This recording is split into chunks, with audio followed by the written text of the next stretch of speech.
Paring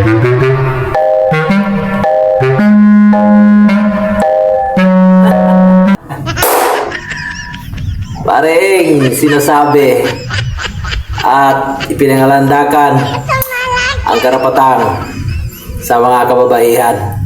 At ang sabi ni Representative Congressman Laila de Lima, kami po na mga babae ay dapat hindi pagnanasaan.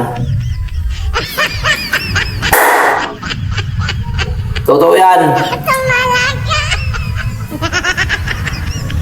Pwede. At dapat. Pero may mali sa sinasabi mo. Kami po. Mali yan. Dapat sila mga maganda at siksi.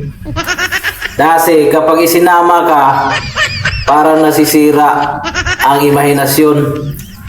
Sino bang magnanasa sa isang kulubot na amoy kabaong na, amoy formalin, at ang araw-araw na losyon ay bitit? Bitit sa umaga, bitit sa hapon hanggang umaga. O di naman bitit, Omega painkiller.